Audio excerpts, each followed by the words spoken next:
Hi Spidey fans, it's your friendly neighbourhood Ultimate Spider-Man fan here, and I'm actually recording this right after my last reading video, and this is another reading video actually, as you can tell by the screen of my new screenshot of my beautiful and gorgeous Sam Raimi suit. I've just looked at chapter 20, and there's actually only 2 pages to read here, so I'm going to get this. I'll just read this one now for you. So, yeah, we'll just do the usual here. Like, subscribe, comment, share, hit the bell, notification, favourites, and yeah, follow me on Twitter as well. Type in the @ all capitals without spaces, the Ultimate Spy, that's PID. And yeah, in case you're wondering about the screenshots that left off, this screenshot here, you see now at the end of the last reading video, is just a different filter, in case you think I put the same one in. But anyway, let's get right into this. So chapter 20, right. The cup of coffee in his hand was cold, and Peter carried it to the microwave to reheat it for the 3rd time, maybe the 4th. He stepped over piles of clothes, stacks of books, discarded computer equipment. Usually he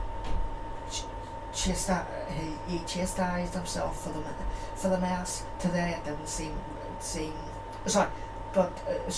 today it didn't even register. When the microwave's chime rang out, he took the cup back to his room and turned again to the TV. He clutched the cup. As if for warmth, but didn't lift it to take a drink. Peter had been up all night, unable to sleep. It seemed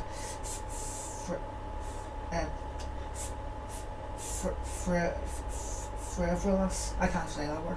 Disrespectful. Even the try. Wilson Fisk had murdered someone he knew, someone he worked with. He killed 11 other people with friends and family and children and parents. He targeted that restaurant for a reason. There was no way it could be a coincidence. Maybe Fisk hadn't set that bomb or detonated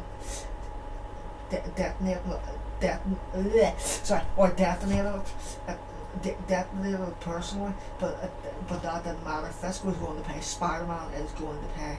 Someone on the television was saying a construction worker. It looked like it was a man on the street interview, and for a final insult, a sign for Fisk's development company was visible in the background. He can't just run. He can't just run around doing whatever he wants, hurting people, and expect to get away with it. They switched to another man, an ice cream vendor in Central Park. He shook his head. If Spider-Man did it, he should be punished. But I heard the recording, it didn't sound like him. Then the image cut to a woman behind the wheel of a delivery truck. Wasn't Spider-Man. Guy sounded totally different. Had to be a fake. They switched to a panel discussion, and J. Jonah Jameson was one of the speakers. They were weighing in on the topic. Shocker has no history of using bombs. That was a professor who had written a book on supervillains. He seemed fixated on the vibrations his devices are able to produce based on everything we know about it. Planting a bomb doesn't fit his profile. Perhaps even more mystifying, Spider-Man's behaviour was inconsistent with anything we've seen from him before. His voice was different. Another panelist said it was a woman who was an expert on superhero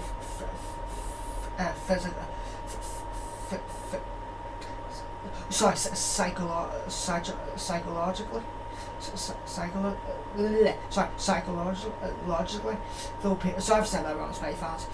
And though Peter was unsure how somebody required that expertise, I think it's worth stating the obvious. She continued, these people wore costumes that concealed their faces, which means there may be no stable identity behind Spider-Man or the Shocker. Both personas may be inhabited by a number of different performers, if you will.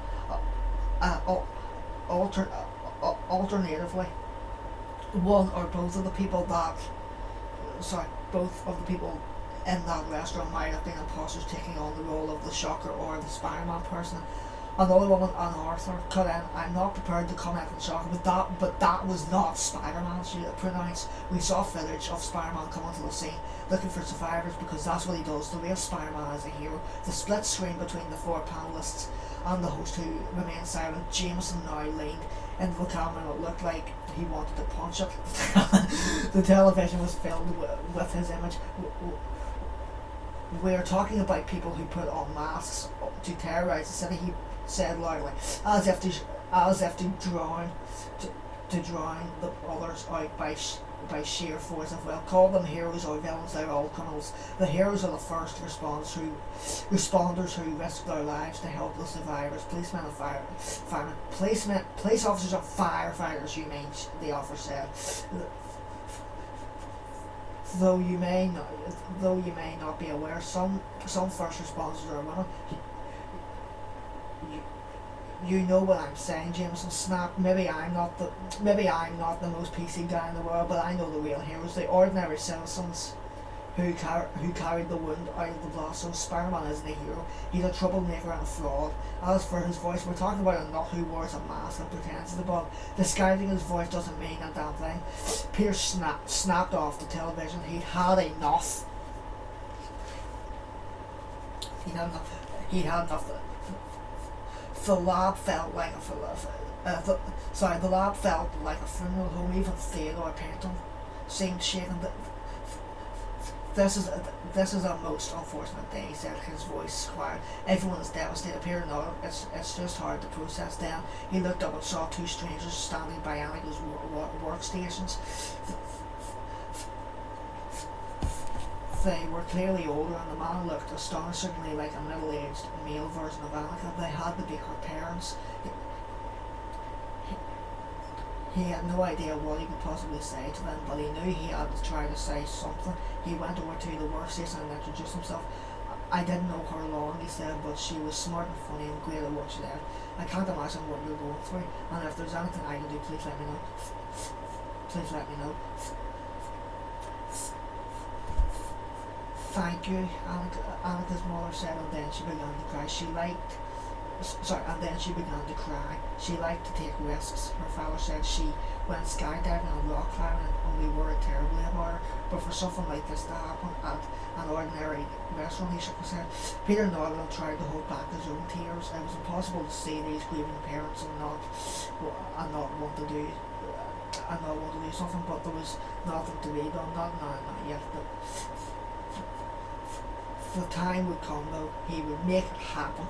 And let's go on to chapter 21, Spidey-Fan. So, yeah, hang on a minute. I'm just going to see how many pages there are here. Okay. Come on. How many more pages? Okay, there's quite a lot of pages here, actually. Okay. Whoa. Okay. Holy. Okay, yeah, we're going to definitely leave that for next time.